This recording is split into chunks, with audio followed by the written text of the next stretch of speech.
వేదిక మీద ఉన్నటువంటి సహకవులందరికీ వందనాలు.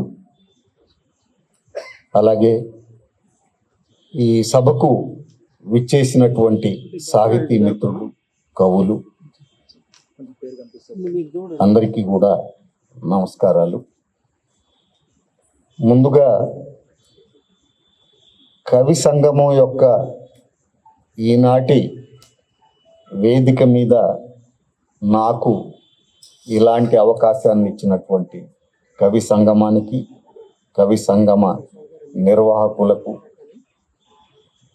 అభినందనలు తెలుపుతూ ఉన్నాను, కృతజ్ఞతలు కూడా.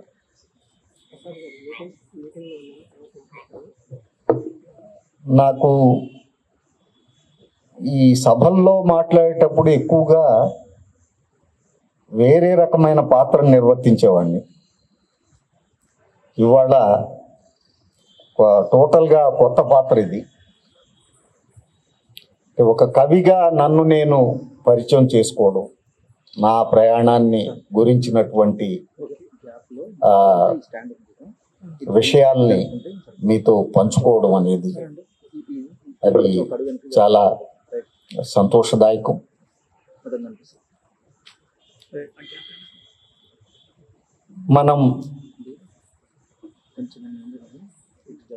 నేను కవిగా నా జర్నీని ఒక్కసారి తిరిగి వెనక్కి చూసుకుంటే, తొలిగా యూనివర్సిటీ రోజుల్లో ఉన్నప్పుడు, కాలేజీల్లో చదువుతున్నప్పుడు విప్లవ కవిత్వం రాశాను. నేను ముందుగా వరదయ్య పేరుతో కాదు రాసింది. నేను జి లక్ష్మీ నరసయ్య అనే పేరుతో విప్లవ కవిత్వం రాశాను. ఆ తరువాత దళిత సాహిత్యోద్యమం మొదలైనాక, దళిత ఉద్యమాలు పింఛం విప్పినాక, విప్లవోద్యమం నుంచి నాలాంటి వాళ్ళు కొంతమంది బయటకు వచ్చినాక, నేను దళిత సాహిత్య ఉద్యమ అభివృద్ధి కోసం చేస్తున్న కృషిలో భాగంగా కొన్ని పుస్తకాలను తీసుకురావడం, ఆ పుస్తకాల్లో ఇతర కవులతో పాటు నేను కూడా కవిత్వం రాయడం,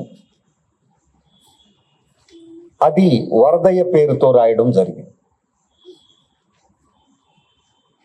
ఆ తర్వాత మూడో దశలో నేను రాసినటువంటి కవిత్వం మళ్ళీ లక్ష్మీ నరసయ్య పేరుతోనే కొనసాగుతుంది. ఈ మూడు దశలో నా నుంచి వచ్చినటువంటి కవిత్వం ఏదైతే ఉందో, ఆ కవిత్వానికి సంబంధించినటువంటి కోణాల్ని, లక్షణాల్ని, వస్తువుని మీకు పరిచయం చేసే ముందు నా నేపథ్యాన్ని గురించి, నేను నా సాహిత్య ప్రయాణాన్ని, ముఖ్యంగా కవిత్వ ప్రయాణాన్ని మొదలుపెట్టిన రోజుల నుంచి ఇప్పటి వరకు వాటిలో వచ్చిన మలుపులు మొత్తాన్ని కూడా వీలున్నంత క్లుప్తంగా మీకు అందించడానికి ప్రయత్నిస్తాను. ముందుగా నేను నాతో పాటు ఇవాళ కవిత్వాన్ని బాగా రాస్తున్నటువంటి యువమిత్రులు, నాకంటే చిన్నవాళ్ళు వీళ్ళు వయసులో, కానీ కవులుగా నాకంటే పెద్దవాళ్ళు. సో వాళ్ళతో పాటు నేను వేదికను పంచుకోవడం అనేది నేను ఒక గొప్ప అవకాశంగా భావిస్తూ ఉన్నాను. ఈ కవులందరికీ కూడా హృదయపూర్వకమైనటువంటి అభినందనలు తెలుపుతూ ఉన్నాను. నాకేదో 40 నిమిషాలు ఇచ్చారు, వారికి 15 నిమిషాలు ఇచ్చారంటే నేనేదో గొప్పవాడినో, వాళ్ళేదో తక్కువ పని చేశారు అనో కాదు. ఇక్కడ ఈ దీంట్లో ఒక సీనియర్ సీనియారిటీని బేస్ చేసుకొని ఒకళ్ళని నిలబెట్టి వాళ్ళ చేత ముందు కొన్ని విషయాలు మాట్లాడించడం, ఆ తర్వాత వరుసగా ఇతర కవుల్ని మాట్లాడించడం అనేది ఒక విధానం. ఇక్కడ ఆ విధానంలో భాగంగానే నేను ఉండటం జరిగింది తప్ప వేరే ఏ కారణాలు లేవనేది కూడా మనం అర్థం చేసుకోవాల్సి ఉంటుంది.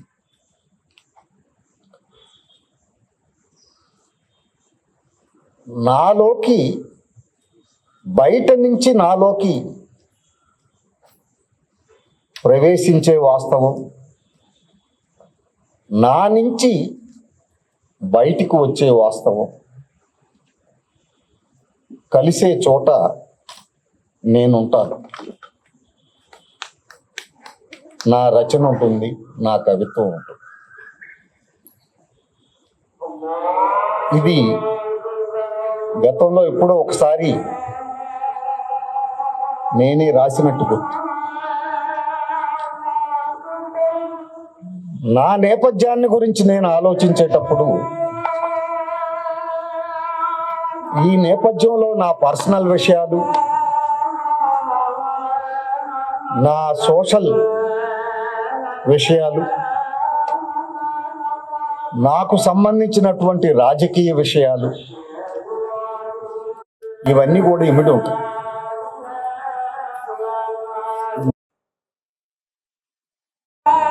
నాకు సంబంధించిన పర్సనల్ నేపథ్యం ఒక్కటి మాత్రమే కాదు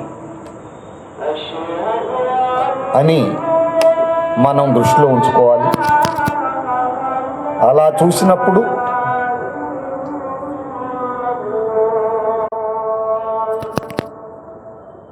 నేపథ్యాన్ని గురించి ఆలోచించినప్పుడు నాకు ఊహ తెలిసిన దగ్గర నుంచి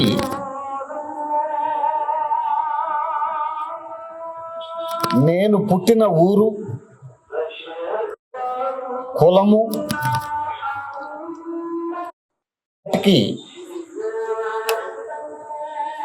నేను వినపడుతుంది కదా,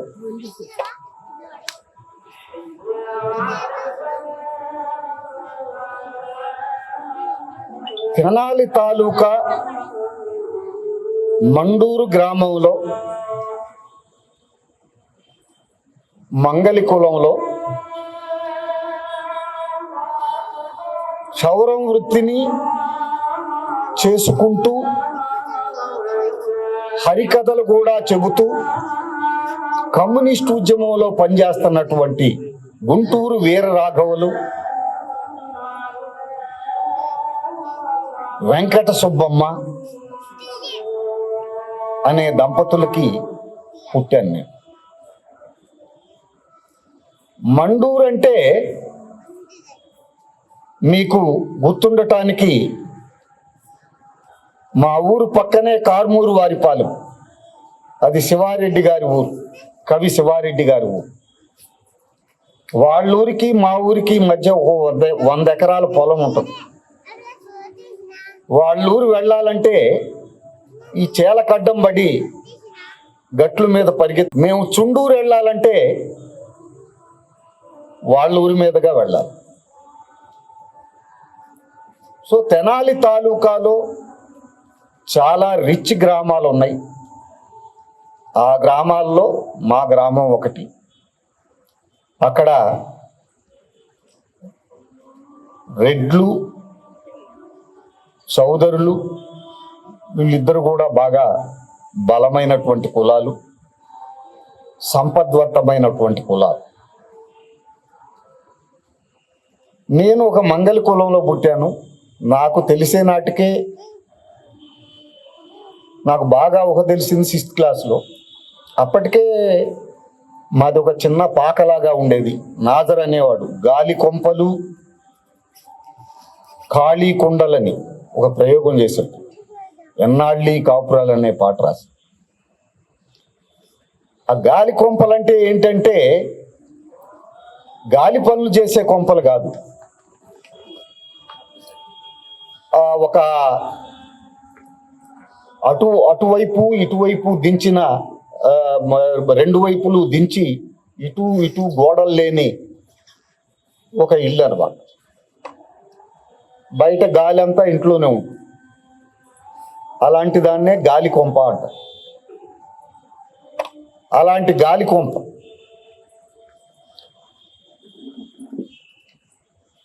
అయితే ఆ ఇంట్లోనే శ్రీశ్రీ మహాప్రస్థానం, జాషువా కవిత్వం, ముఖ్యంగా గబ్బిలం, తరువాత తాపీ ధర్మారావు గారి రచనలు, హేతువాదం, నాస్తికవాదం, కొటగొట్టగంటి కుటుంబరావు గారి కథలు, నవలలు, అట్లాగే పత్రికలు, ప్రజాశక్తి, ఆంధ్రజ్యోతి పత్రికలు రావడం. మా నాన్న కమ్యూనిస్ట్ పార్టీ సిపిఐ నాయకుడు లోకల్, మా బాబాయ్ ఏమో సిపిఎం నాయకుడు. వీళ్ళు ఇద్దరు పగలల్లా పక్క ఊరైనటువంటి కార్మూరు వారి పాలెంలో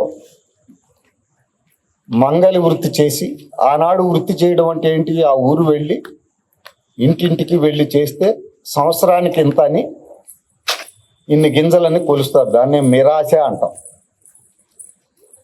ఆ మిరాశ చేసుకుంటూ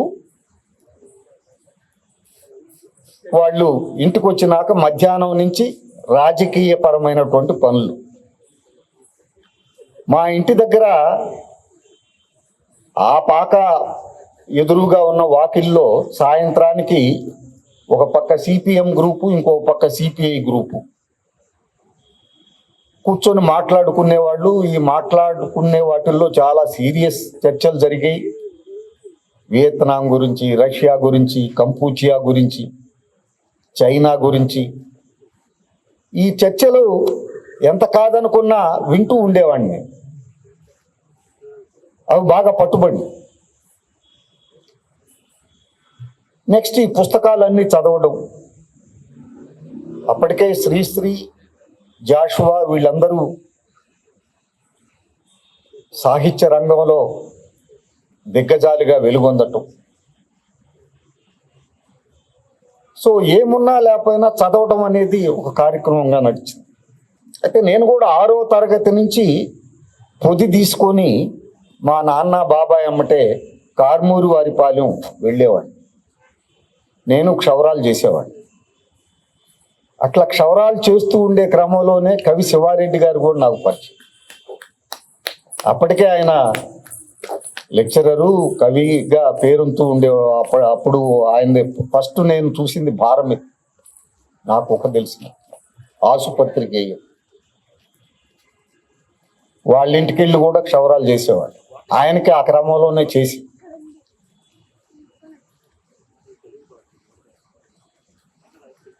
కూలి పనులకు వెళ్ళడం, సెలవుల్లో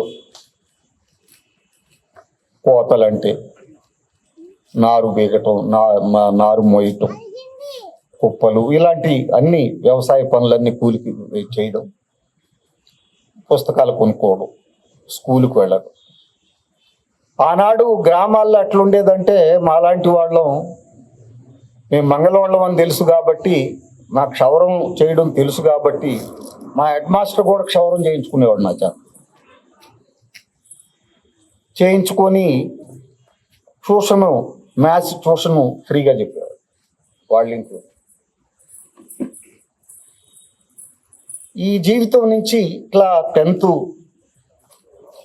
6th వరకు కూచిపూడి నడిచి వెళ్ళేవాళ్ళం. ఒక 5 మైళ్ళు దూరం చాలా కడ్డంబడి వెళ్ళి నడిచి చదువుకునేవాళ్ళం. ఆ తర్వాత మా ఊర్లోనే హై స్కూల్ వచ్చింది. మా ఊళ్ళో హై స్కూల్లో 10th క్లాస్ పూర్తి చేయడం జరిగింది. మధ్యలో 9th క్లాసులో ఇంట్లో నుంచి పారిపోయాను. వేసవి సెలవుల్లో ఇంట్లో మా నాన్న జేబులో ఎంత డబ్బులు దొరికినాయో నాకు తెలియదు. ఆ డబ్బులు తీసుకొని మద్రాసు బండెక్కి శ్రీశ్రీని, కుటుంబరావుని కలిశాను.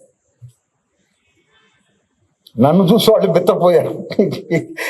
ఏంట్రా నువ్వేంటి, ఎట్లా వచ్చావు, ఎక్కడి నుంచి వచ్చావు, ఎందుకు వచ్చావు, ఏమిటి నీ వ్యవహారం, మిమ్మల్ని చూడటం కోసం వచ్చాను.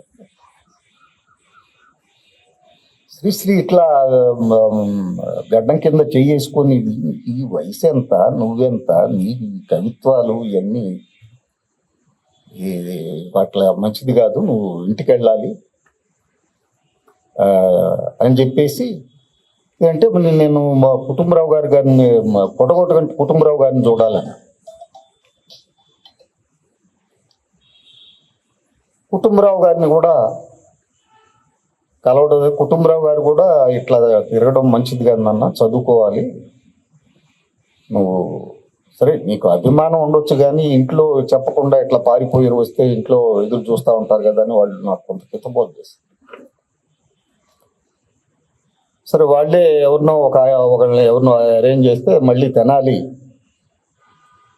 దిగడానికి ఒక ట్రైన్ ఎక్కిస్తే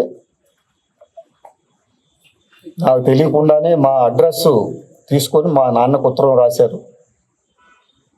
దిగేపాటికి మా నాన్న రైల్వే స్టేషన్లో ఉన్నాడు. సో అలా సాహిత్యానికి సంబంధించినటువంటి ఒక ఆసక్తి బయలుదేరి, ఆ పరిచయంతో నేను ఇంటర్మీడియట్లో తెనాలిలో చేరాను. తెనాలి మా పక్క ఊరైనా మేమంత ఎక్కువగా వెళ్ళే అవకాశం ఉండేది కాదు. తెనాలిలో ఇంటర్మీడియట్ చేరి చదువుతున్నటువంటి రోజుల్లో మా గురువు గారు వర్ధనరావు గారు మాకు ఇంగ్లీష్ పాఠాలు చెప్పారు. ఆయన అప్పటికే రాడికల్ యువజన సంఘం రాష్ట్ర నాయకుడు. ఆయన ప్రభావంలో పడ్డాను నేను. రాడికల్ విద్యార్థి సంఘంలో బాగా చురుగ్గా పనిచేయడం మొదలైంది. అదే కాలేజీలో ఓల్గా గారు తెలుగు పాఠం చెప్పేవాళ్ళు. సావిత్రి మేడం అని ఒక ఆమె కూడా కథలు రాస్తూ ఉండేవారు ఆ రోజు. మా కాలేజీకి యానివర్సరీకి శ్రీశ్రీ కుటుంబరావు కూడా నేను అక్కడ ఇంటర్మీడియట్ చదువుతున్నప్పుడు వచ్చాను. అలా వచ్చి నన్ను చూసి గుర్తుపట్టి నన్ను వాళ్ళు పలకరించడం జరిగింది. అది ఒక పెద్ద ప్రెస్టేజ్ లాగా ఫీల్ అయ్యాను ఆ రోజు ఇంటర్మీడియట్. సరే, అక్కడి నుంచి సీను నేను రాడికల్ విద్యార్థి సంఘంలో పనిచేయడము, సీరియస్గా పనిచేయడం వల్ల మమ్మల్ని కొంతమందిని నెల్లూరు జిల్లాలో రాడికల్ విద్యార్థి ఉద్యమాన్ని, వెరసి రాడికల్ ఉద్యమాన్ని బలోపేతం చేయడం కోసం కొంతమందిని పంపారు. ఆ పంపిన వాళ్ళలో నేను కూడా ఒకటి.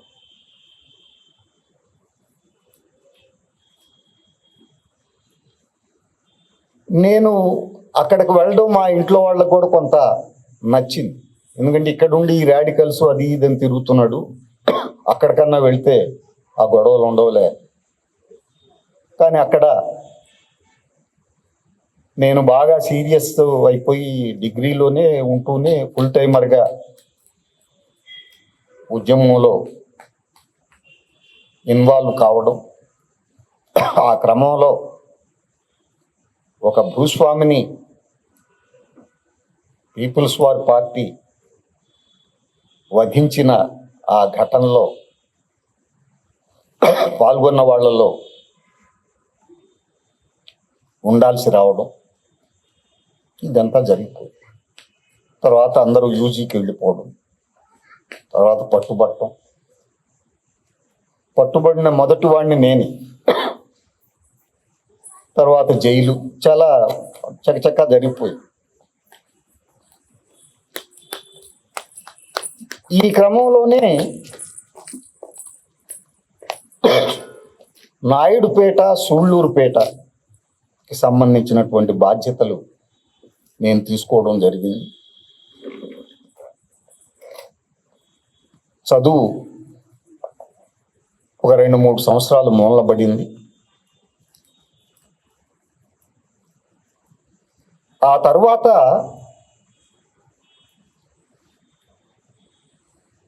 పార్టీ చీలిపోవడం, కొండపల్లి సీతారామయ్య గారు గ్రూపు, సత్యమూర్తి గ్రూపు రెండవడంతో మాలాంటి వాళ్ళందరికీ కూడా బాగా ఎంత ఇదైందంటే, మాలో ఉన్న ఒక అతను అది విని 1 గంట ఎవరు ఏం పలకరిస్తున్నా పలకకుండా నడుచుకుంటూ వెళ్ళిపోయాడు. ఎటు వెళ్ళిపోయాడు అది షాక్ అన్నమాట. ఆ షాక్ నుంచి తేరుకొని తర్వాత మేము ఉండలేని ఒక పరిస్థితిలో నేను చాలా మంది బయటకు వచ్చాం. అప్పుడు కొంతమందికి యువకులుగా ఉన్నప్పుడు తిరుపతి శ్రీనివాసు, సౌదా లాంటి వాళ్ళు ఒక 5-6 నెలలే ఉన్నారు కానీ పార్టీలో వాళ్ళు కూడా అప్పుడే బయటకు వచ్చారు.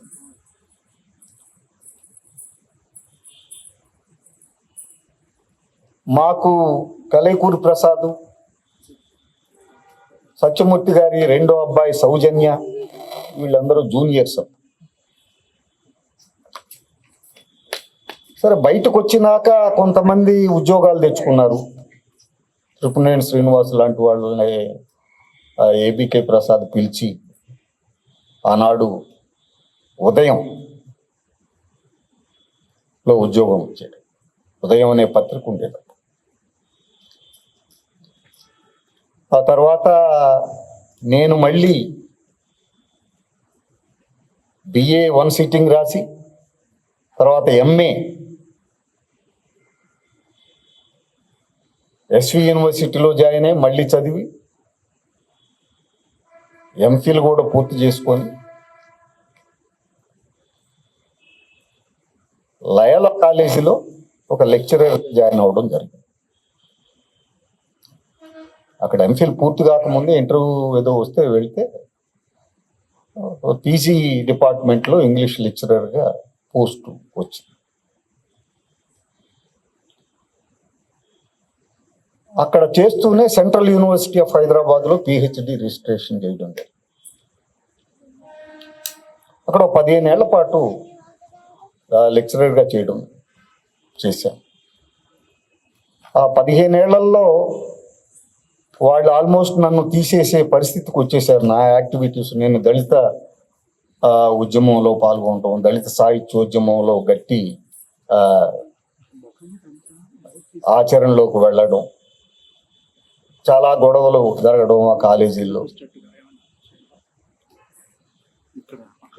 మా లాంటి వాళ్ళ మూలాన అసలు ఆ పీజీ డిపార్ట్మెంట్ ఆఫ్ ఇంగ్లీష్నే ఎత్తేసారు. దాని మీద మళ్ళీ కోర్టు ఫైటు, బాలగోపాల్ లాంటి వాళ్ళు కూడా కాలేజీకి వచ్చి మాట్లాడారు. ఈలోపు పిహెచ్డి 1 ఇయర్ ఇక్కడ వర్క్ చేశాను.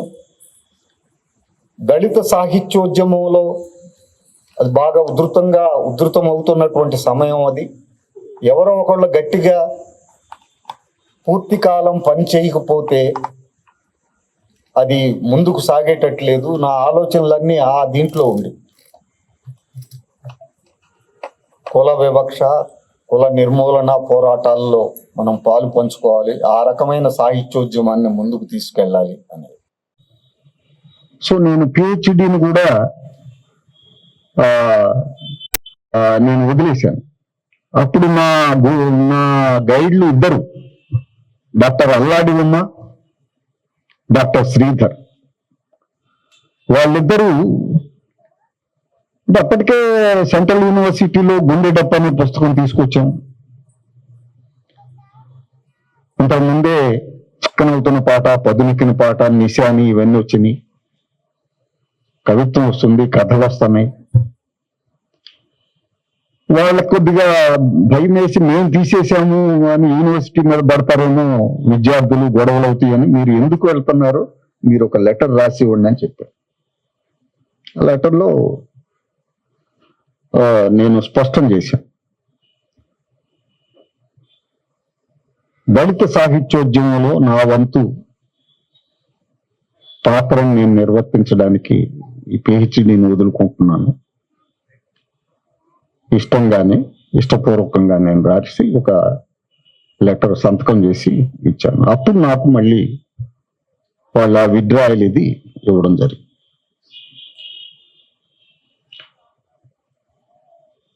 నెక్స్ట్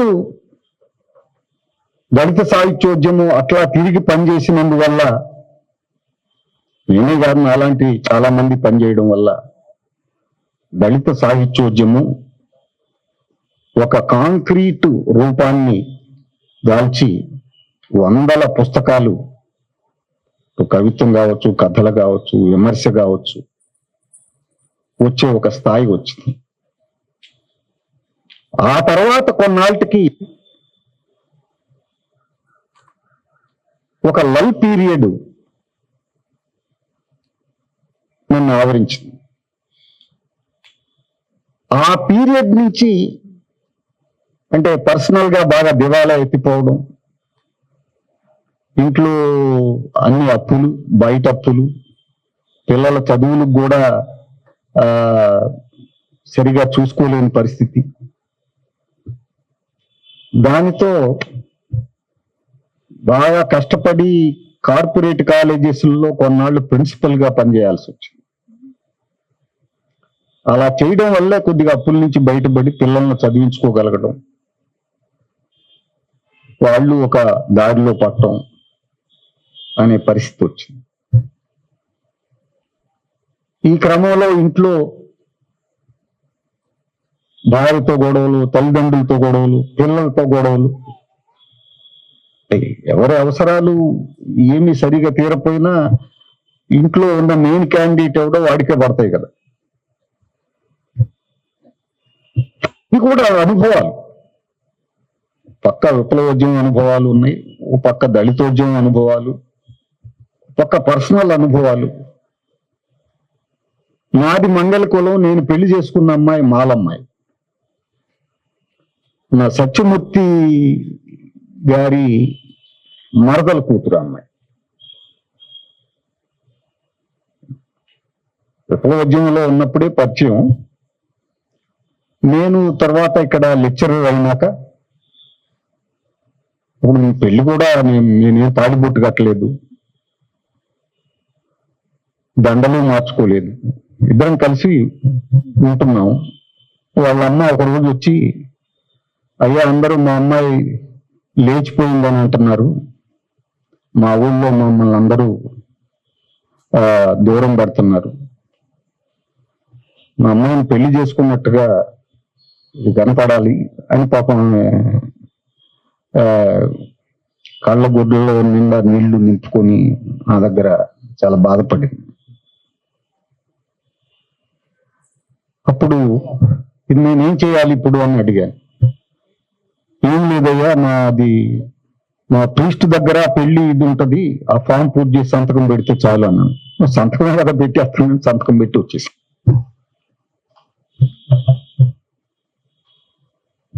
తర్వాత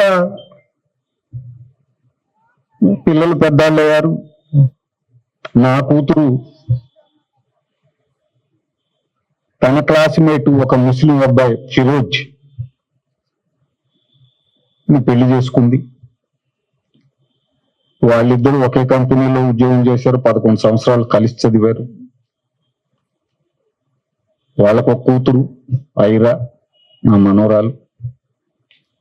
మా అబ్బాయి ఇప్పుడు జర్మనీలో ఎకనామిక్స్ లో పిహెచ్డి చేస్తున్నాడు. క్లుప్తంగా ఇది. అయితే ఈ నేపథ్యంలో నేను రాసిన కవిత్వం, నా విమర్శ జోలికి నేను వెళ్ళను, ఎందుకంటే విమర్శకి సంబంధించిన వ్యవహారం కాదు కాబట్టి. ఇది నేనేం చేస్తానంటే, నేను చెప్పిన నా 3 దశల కవిత్వం ఏదైతే ఉందో ఆ 3 దశలకు సంబంధించి చిన్న చిన్న కవితల్ని మీకు రిప్రజెంటేటివ్ గా ఉండేవి కొన్ని వినిపిస్తాను.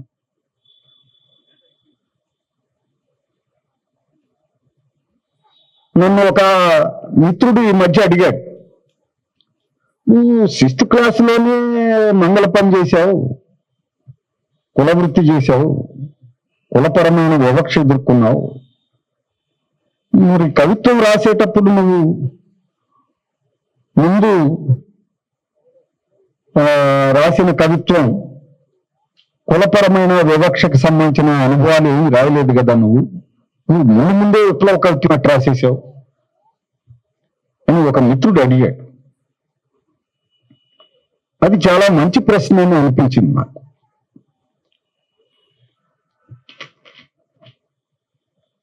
మా మా నాన్న బాబా మంగళ పని చేశారు, నేను అదే చేశాను. ఈ చేసే క్రమంలో చాలా అవమానాలు ఉన్నాయి. చదువు చెప్పే గురువులే పిల్లల ఎదురుగానే పిలిచి చేయించుకునేవాళ్ళు. అలాగే జోగి మేళం అని ఉండేది, ఊళ్ళు తిరిగే మేళం. ఆ మేళంలో మా నాన్న సన్నాయి వాయిస్తుంటే, మా బాబాయ్ డోలు వాయిస్తుంటే, నేను చిన్న హార్మోనియం పెట్టి వాయిస్తూ ఊళ్ళు తిరిగేవాళ్ళు. ఆ ఊళ్ళల్లో మా క్లాస్మేట్లే ఎదురయ్యేవాళ్ళు. ఇవన్నీ బాగా గూడు కట్టుకుని నాకు చాలా ఇష్టంగా ఉండేది ఆ జోగి మేళాలకు వెళ్ళడానికి. ఎందుకంటే మా క్లాస్మేట్లు అందరు చూసి క్లాసులో నవ్వేవాళ్ళు. అక్కడ వాళ్ళు చూసే చూపులు డిఫరెంట్ గా ఉండేవి. జోగి మేళాల్లో వెళ్ళే మంగళవారిని ఎలా ట్రీట్ చేస్తారో తెలుసు కదా. సో ఈ అనుభవాలు కదా నువ్వు రాయాల్సింది. నువ్వు విప్లవ కవిత్వం ఎలా రాశావు ముందు అని ఒక ఆయన అడిగాడు. అయితే కవిత్వం నేను రాసే సమయం ఏదైతే ఉందో, తొలి కవిత నేను 1984లో రాశాను. ఆ రోజులకి నేను ఒక విద్యార్థిగా ఉండటం, ఆ చదువుకున్న రోజుల్లో నేను విప్లవోద్యమంలో ఉండటం, ఆనాడు మన తెలుగు సమాజం మొత్తం భారతదేశ వ్యాప్తంగా, ప్రపంచవ్యాప్తంగా ఒక విప్లవాల యుగం అమల్లో ఉండటం, ఓ కొత్త సమాజాన్ని గురించి సాయుధ పోరాటంతో సరికొత్త సమాజాన్ని మనం నిర్మించుకోవాలి, మార్క్సిజం లెనినిజం మావో ఆలోచన విధానం వెలుగులో అని కన్విన్స్ అయినటువంటి రోజుల్లో ఈ కుల వివక్షలు అవి ఇవి అప్పటికి అవి ఒక నేపథ్యంగా ఉన్నప్పటికీ అవి ప్రధాన పాత్రగా పనిచేయలేదు. నేనేం రాశాను నా తొలి కవితలో? విశ్రాంతి కోసం అనే కవితలో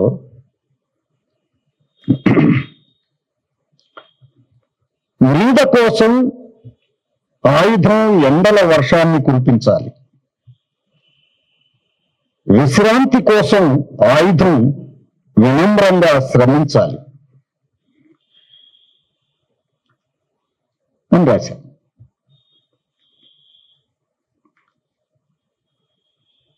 సో ఆయుధం అనేది అంటే ఒక పారాడాక్సికల్ గా మాట్లాడుతూ, నీడ కావాలంటే ఎండల వర్షంలో తడవాలి, అసలైన విశ్రాంతి, అసలైన సౌఖ్యం, సమానత్వం లాంటి ఇది కావాలంటే అవిశ్రాంతంగా ఆయుధం శ్రమించాలి, అంటే సాయుధ పోరాటం జరగాలి అనే దీని నుంచి నేను మొదలుపెట్టి, ఈ రాత్రికి అంతం ఉంది, ఈ ఆర్తికి అర్థం ఉంది, ఇప్పుడు జడంగా ఉన్న వాళ్ళంతా జరగటం నేర్చుకోవాలి, ఎడంగా ఉన్న వాళ్ళంతా ఎదగటం నేర్చుకోవాలి, ఈ చింతల వంతల్లో పేగులన్నీ గుంపులు గుంపులుగా అరవాలి అని ఆనాడు రాయటం జరిగింది.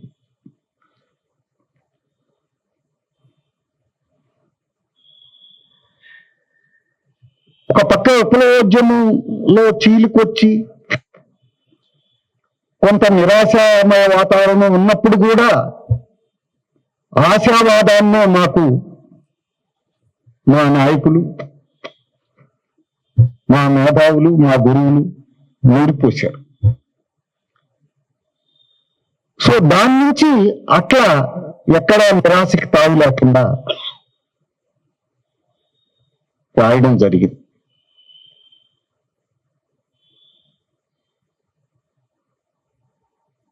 కనీసం ఒక కవితనన్నా మీకు ఆ క్రమంలో వచ్చిన దాన్ని వినిపిస్తాను ముందు. అది అక్కడికే వస్తున్నాను.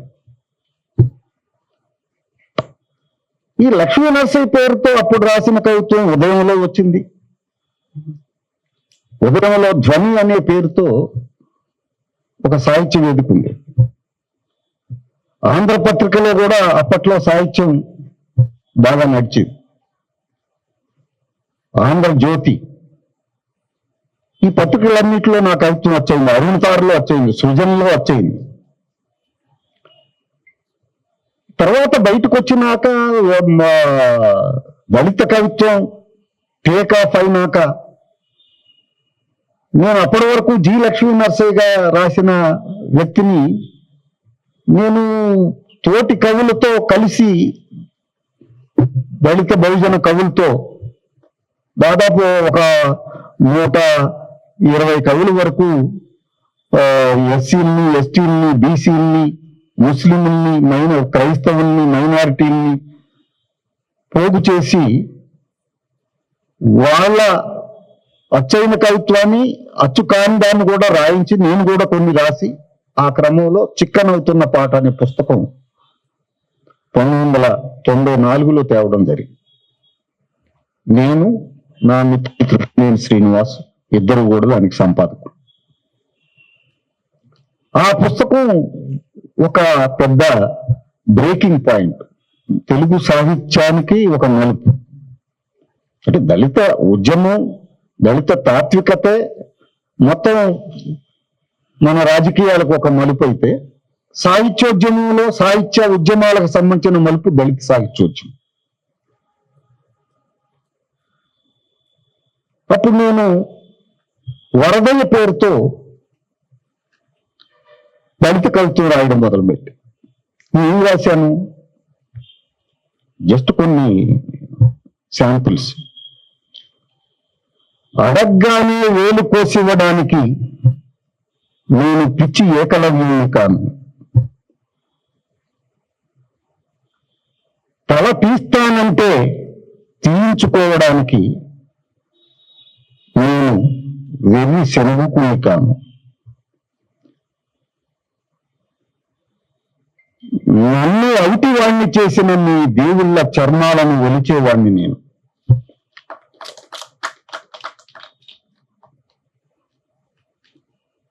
ఇట్లా సాగింది. ఒక దళిత ఒక పీడిత కులాలకు సంబంధించిన ఒక ఐడెంటిటీతో ఆనాడు ఏకలవ్యుడు పేదవాడవడం వల్ల కాదు వేలు కోల్పోయింది, పీడిత కులస్థుడు అవటం వల్ల కోల్పోయాడు. శంభకుడు ఒక ప్రిన్స్ అయినప్పటికీ అతని తల రాముడు తీయగలిగింది శూద్రుడయ్యుండి కూడా చదువుకోవడానికి, జ్ఞాన సంపాదనకి ప్రయత్నించడమే అని. సో అట్లా దాన్ని కొద్దిగా ఇటు ఉల్టా చేసి డీకన్స్ట్రక్ట్ చేసి రాయడానికి ప్రయత్నించి ఇట్లా చేయడం జరిగింది. తర్వాత వరదయ్య పేరుతో దాదాపు ఒక 25 కవితలు ఉంటాయి నాకు. ఈ 25 కవితల్లో అన్నిటికంటే ముఖ్యంగా కొంత గొడవని సృష్టించింది నిశాని అనే పోయి. చిక్కనవుతున్న పాటకి, పదునెక్కిన పాటకి మధ్య నిశాని అనే ఒక పుస్తకం వచ్చింది 1995లో. చిన్న బుక్, నలుగురు 4 కవితలు రాశారు. మద్దూరు నాగేష్ బాబు, పైడి తెరేష్ బాబు, ఖాజా, వరదయ్య, 4 కవితలు. కానీ అది పెద్ద దుమారమే లేపింది తెలుగు సాహిత్యంలో, తెలుగు కవిత్వం. ఎంత దుమారం అంటే దళితులు, బీసీలు, ముస్లింలు వీళ్ళందరూ కూడా ఆ పుస్తకాన్ని విపరీతంగా ఆహ్వానించారు. అభ్యుదయ విప్లవ శ్రేణులు కూడా ఆహ్వానించింది. కానీ సంప్రదాయవాదులు, అభ్యుదయవాదులుగా ఉన్న కొంతమంది ఆధిపత్య కులాలు కూడా ఇది కవిత్వమే కాదు, బూతు కవిత్వం ఎందుకు అవుతుంది, ఇందులో బూతులు తప్ప భాష లేదు, కవిత్వం లేదని దాని మీద నేను ఒక 10 పేజీల కవిత రాసింది. అది దాని మీద ఒక 50 పేజీల చర్చ జరుగుతుంది. ఈ చర్చనంతటిని ఆయన ఒక బుక్గా వేశాడు. దళితవాద వివాదాలు అనే పేరుతో ఒక బుక్ ఎస్వి సత్యనారాయణ గారు అందులో కనపడుతుంది. సో ఆ రకంగా వరదయ్య అనేటటువంటి, అయితే వరదయ్య నేనని చాలా మందికి తెలియకూడదని, ఎందుకు తెలియకూడదని నేను అనుకున్నానంటే, నేను అప్పటికే విమర్శ రాస్తున్నాను. దళిత సాహిత్యోద్యమం నిలబడాలంటే దళిత సాహిత్యోద్యమానికి సంబంధించిన తాత్వికత, దళితవాదానికి సంబంధించినటువంటి తాత్వికత, ఆ రాజకీయాలు, విప్లవోద్యమం నుంచి, మార్క్సిస్టు థింకింగ్ నుంచి ఎక్కడ భిన్నంగా ఇది కనపడుతుంది, ఎక్కడ వేరుగా కనపడుతుంది అనే దాన్ని పిన్ పాయింట్ చేసి ఆ థియరిటికల్ ఇష్యూస్ రాస్తూ వాటిని సాహిత్యంతో అప్లై చేసి విమర్శ రాయాల్సినటువంటి ఒక చారిత్రకమైనటువంటి అవసరం. ఆ అవసరంలో నేను విమర్శ మీద ఎక్కువ, అప్పటికే ఆంధ్రజ్యోతిలో నేను ఒక కాలమిస్ట్ని, ప్రతి ఆదివారం కాలం రాసేవాడిని. కవిత్వ నిర్మాణ పద్ధతులు అనేది ఆ కాలంలో భాగంగానే వచ్చింది. సామాజిక కళా విమర్శ అనే పేరుతో కూడా ఆ కాలంలో భాగంగానే వచ్చింది. సో అట్లా విమర్శ ఒక అవసరం కోసం, ఒక ఉద్యమంలో భాగంగా నేను చేస్తూ ఉండే క్రమంలో మళ్ళీ లక్ష్మీ నరసయ్య కవిత్వం అని ఇదంతా ఇది అసలు ఎవడు రాశాడో ఏంది అనవసరం అని నేను వరదయ్య అనే పేరుతో చేసి దాన్ని ఇప్పుడు నేను క్లెయిమ్ చేసుకోలేదు. అయితే కొంతమంది కనిపెట్టారు, విమర్శకులు రాశారు పలానా అని, ఇప్పుడు ఒప్పుకోవడానికి కూడా ఏ ఇబ్బంది లేదు. సో ఆ నిశానిలో ఆనాడు నలుగురిని అసలు ఈ వాదం వైపుకి ఇచ్చేయడానికి చాలా గట్టిగానే ఒక్కొక్కరిని ఎండల్లో నిలబెట్టి డాష్లో తన్నే రోజు మాకు వస్తుంది అని చాలా గట్టిగా రాయాల్సినటువంటి సందర్భం వచ్చింది.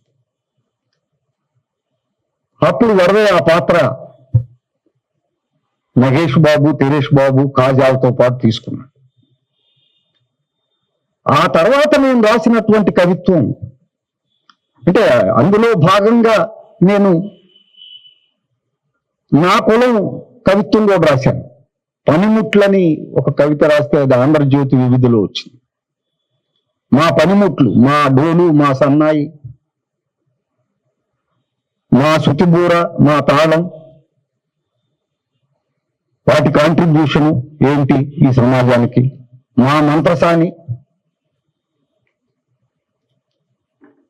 మా కులం నుంచి మంత్రసానిత్వాన్ని నెరపే ఆడవాళ్ళు నిర్వర్తించే కార్యక్రమం ఏంటి సమాజానికి, ఇవన్నీ ఎక్స్ప్లెయిన్ చేస్తూ ఒక మంచి పోయిము పనిముట్లు అనే పేరుతో వచ్చేయింది ఆంధ్రజ్యోతి.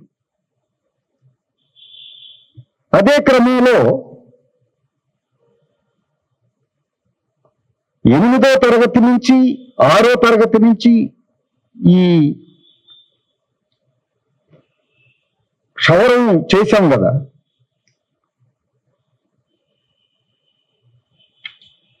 ఆ జ్ఞాపకాలతో కూడా ఒక పోయిం రాశాం. ఎందుకు ఈ ఏట అనే కవిత. బయటపడటానికి తన్నుకులాడే పీడకలల నా ఊరు, ఇష్టమైన కలల ఊరు నేను కలిసి ఆడుకున్న ఆటలు ఎన్నో. నేను రైతు చెప్పినా రుచించని తెలుగు మాస్టారి చూపు ఒక జ్ఞాపకం. స్కూలంతా నాతో గొంతు విప్పి పాడిన ప్రార్థనా గీతాలు. ప్రార్థనా గీతం నేను గాయకుడిని కాబట్టి నేనే పాడేవాడిని. ఆ రోజుల్లో ఒక మంచి గాత్రం ఉన్నవాడు పాడుతుంటే స్కూల్ అంతా మాస్టర్లతో సహా ఆడుకునేది. అదొక జ్ఞాపకం. క్లాసులో మంగళవాళ్ళ పిల్లోడు అని చూసినా ఏదో మనం పాడే చరణాన్ని అందరూ అందుకుంటుంటే అదొక పెంచేది. నా కోసం తాడితోపుల్లో గొడ్లను మేపిన ఎండాకాలాలు పాలనెళ్ళి క్షవరాలు చేసి వచ్చినాక గొడ్డను తోలుకొని వెళ్ళి ఏ చెట్టు కిందో కూర్చొని పాటలు పాడుకుంటా ఉంటే ఆ గొడ్లు అటు ఇటు తిరిగి మేసి వచ్చి ఉండే పరిస్థితి ఉండేది. తాడితోపుల్లో గొడ్లను నా కోసం మేపిన ఎండాకాలాలు, వణుకుతున్న 8వ తరగతి చేత్తో రెడ్డి గారి గడ్డానికి పెట్టిన ఘాట్లు. ఆ రెడ్డి గారు ఎవరో కాదు, శివారెడ్డి. జోగి మేళాల్లో శృతిబూర ఓదటం చూసి తరగతి విద్యార్థులు కురిపించిన సూదుల వాన. మండూరు వంతెన మీద కూర్చొని తిన్న మామిడికాయల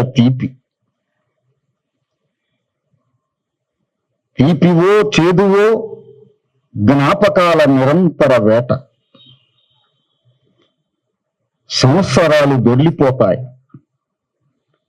పక్క చూపులు చూసుకుంటూ నెలలు వెళ్ళిపోతాయి, చివరికి రోజులు గొనుక్కుంటూ సర్దుకుంటాయి. క్షణాలు మాత్రం వెనక్కొచ్చి చుట్టూ తిరుగుతుంటాయి.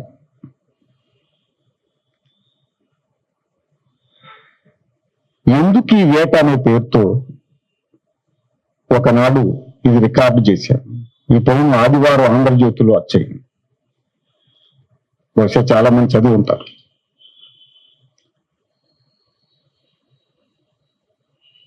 ఇంకా పనిముట్ల గురించి కొంచెం పెద్ద కవిత వచ్చింది. అది ఇక్కడ చదవడం టైం కూడా లేదు కాబట్టి కొన్ని కవితలు ఈ వరదయ దశ దాటినాక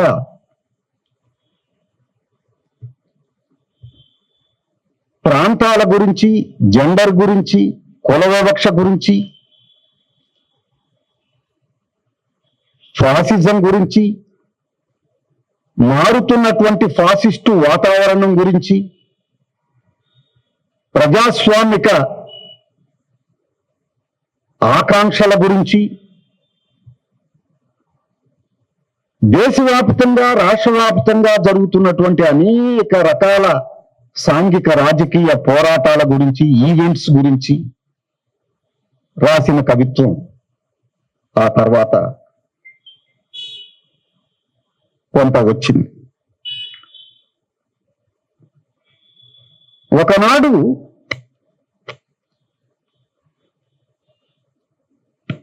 విశ్రాంతి కోసం ఆయుధం అవిశ్రాంతిగా పోరాడాలని రాసిన దీంతో ఇప్పుడు ఆగి చూడని వాళ్ళు అని ఒక కవిత రాశారు. అది ఆంధ్రజ్యోతి వీధిలో వచ్చాయింది. పిడికిలు కూడా ఒకప్పుడు తెరిచి ఉంచిన చెయ్యే, వేళ్లతో సహా వదులు చేసిన బిగియే.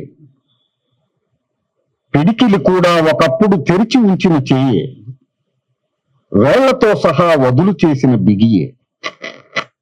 ఎల్లకాలం బిగించిన పిడికిలతో ఎవరూ చెట్లెక్కలేరు, గోడలు దూకలేరు, కనీసం రోడ్లు దాటలేరు. పరిగెత్తే వాళ్ళు పరిసరాల ముసుగులు తీయలేరు, ఆగి చూడని వాళ్ళు అంతా తాకలేరు. బిగించడం లాగే వదులు చేయటం కూడా.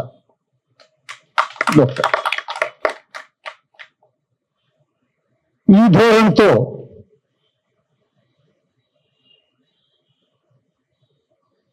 దండోరా నేపథ్యంలో మార్గ దండోరా ఎస్సీల మధ్య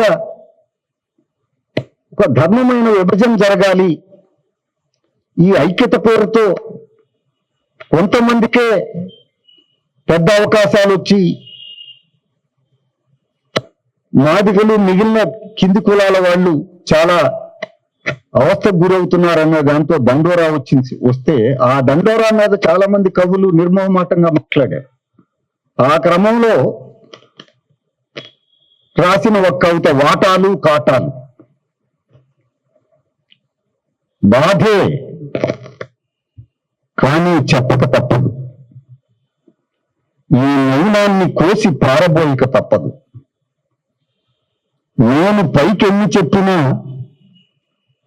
సందు దొరికితే వాడ పరశురామున్నై గొడ్డళ్ళు నూరుతూ ఉంటా. దాదాది పల్లెంలో చీకటిని తాకట్టు పెడుతూ ఉంటాను.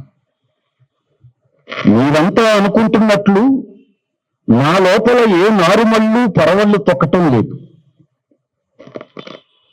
ఈ నిత్యమెన్నట్ల కట్టడిలో వాడెన్నటికీ నేను కాదు, నేనెప్పటికీ వాళ్ళు కాదు. ఎవరి కోసమో కళ్ళ నుంచి కాలువలను కురుస్తున్నట్లు ఎవరూ నటరత్నులు నట సామ్రాట్లు కావాల్సిన పని లేదు. సూపర్ స్టార్లు మెగాస్టార్లుగా సీన్లు పండించనక్కరలేదు. కింది వాడు సరసన నడవటం ఏ కంటికి కలిసొచ్చే దృశ్యం కాదు. సాగిల పడ్డవాడు సమవుజ్జీ కావటం ఏ కవాటానికి జీర్ణం కాదు. ఒకడి కరువును వేరొకడు ఎరువుగా మార్చుకోవడమే ఇచ్చ సత్యమైన చోట, నా నుంచి ములుగు రామచంద్రులు నలుపు ద్రోణాచార్యులు కుప్పలుగా పుట్టుకొస్తున్న చోట, ఏకలవ్య కోర్టులో నేను నేరస్తుడిని, జాంబవ చట్టంలో నేను ముద్దాయినే, శంభూకుడి భాషలో నేను పాము కాటునే అని ఒక పోయం అప్పట్లో ఇది బాగానే కొంచెం ఇలా రాసే క్రమంలో నేను అప్పుడప్పుడు కొంత ఈ అంటే వివిధ రకాల ఒక వస్తువుకు సంబంధించినటువంటి ఒక ఫ్రీడమ్ ని తీసుకొని అనేక వస్తువుల మీద రాయడం జరిగింది. అందులో సీను మారిందా అని కొంత శిల్పాన్ని కూడా కాస్త మరీ చిక్కగా చెప్తూ కూడా రాసిన సందర్భాలు ఉన్నాయి. ఎందుకో సీతాకోక చిలుకలన్నీ రంగుళ్ళు మోస్తున్న సూట్ కేసుల్లా కనిపిస్తున్నాయి. చాలా పారదర్శకత కూడా ఒక ముసుగేనేమో. ఎండ కూడా ఒక తాజా నీడేనేమో.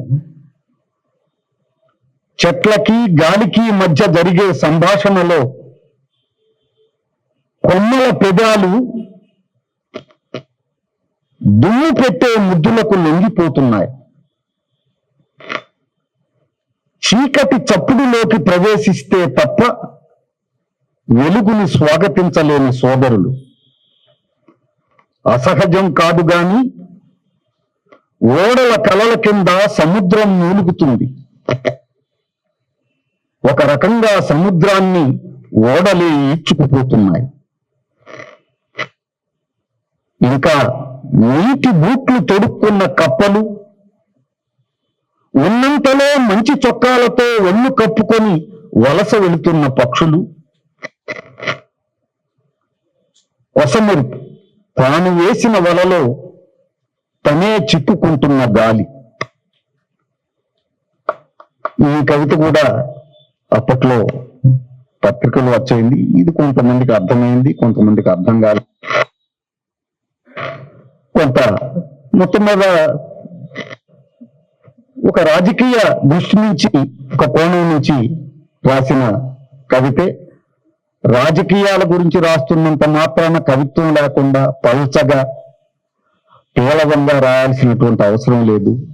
అక్కడ కూడా చిక్కగా కొంత స్ఫురించేటట్టు, కొంత పక్కలకు కూడా అవసరమైన హోంవర్క్ ని ఇచ్చేటట్టుగా ఉండాలి అనేది. ఫైనల్ గా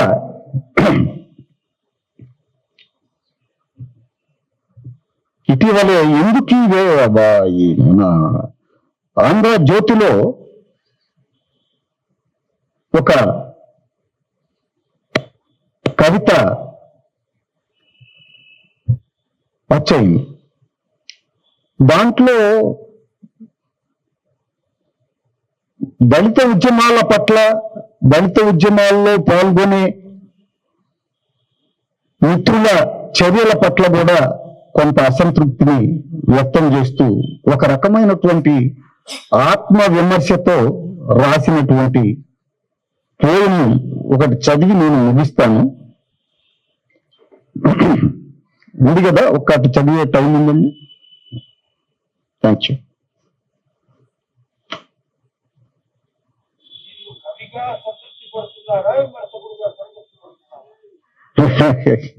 ఇది ముందు పూర్తి చేయని.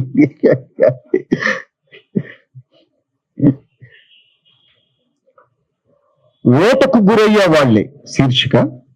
ఈ పోయిన చదివి ముగిస్తాను.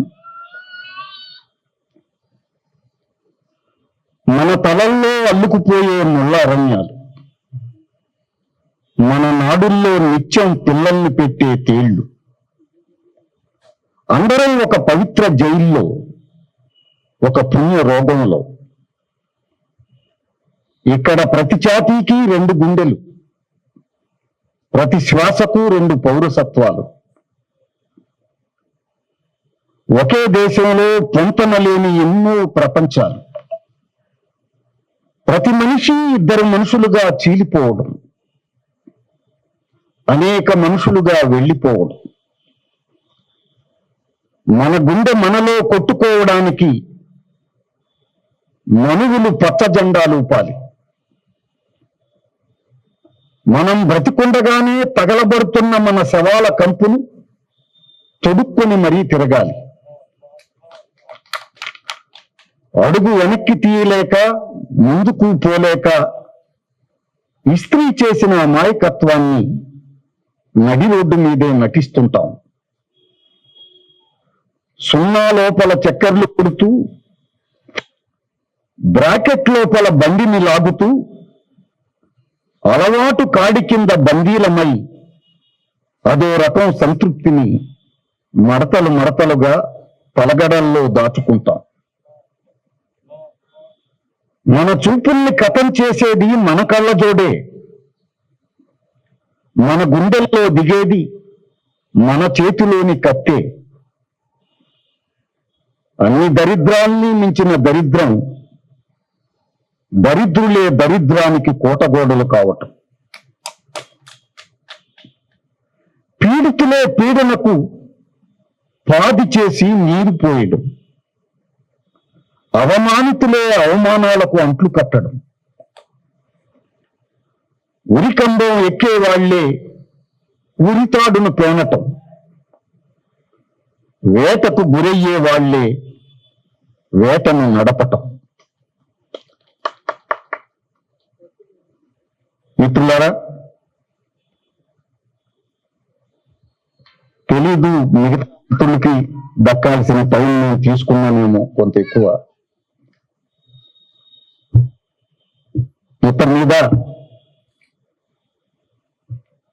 కవిగా నా ఆరంగేటం విప్లవోద్యమంతో మొదలైతే దళిత ఉద్యమంతో ఒక మలుపు తీసుకుంది. ఆ తర్వాత కవి సంగమం, యాకూబ్,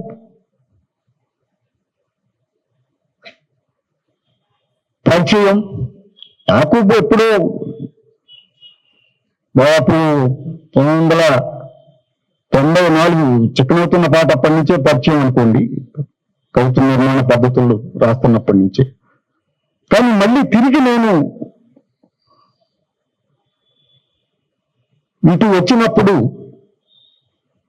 కవి సంగమం కవిత్వానికి ఒక ప్రతీకగా దేదీప్యమానంగా వెలుగుతూ ఉండటం, ఆ వెలుగులో భాగంగా ఎంతో మంది కొత్త కవులు నీళ్లు తెరవడం, ఎన్నో కళలు కళ్ళు తెరవడం అనేది జరుగుతున్న రోజుల్లో మళ్ళీ తిరిగి యాకూబు నేను కలుసుకోవడం, ఆ క్రమంలో మళ్ళీ కవి సంగమంలో కూడా నేను ఒక కాలం రాయడం విమర్శకుడిగా, అట్ ది సేమ్ టైం కవి సంగమంలో చాలా కవితలు కూడా నేను పోస్ట్ చేశాను. సో కవిగా నా ఈ దశకి కవి సంఘము ఎంతో ఇతోధికమైనటువంటి చైతన్యాన్ని నాకు అందించింది. ఆ రీత్యా కవి సంగమానికి నేను కృతజ్ఞతలు చెబుతూ ఉన్నాను. ఇంతసేపు నన్ను విని భరించినటువంటి మిత్రులందరికీ కూడా మరోసారి నమస్సులు తెలుపుతున్నాను. ధన్యవాదాలు.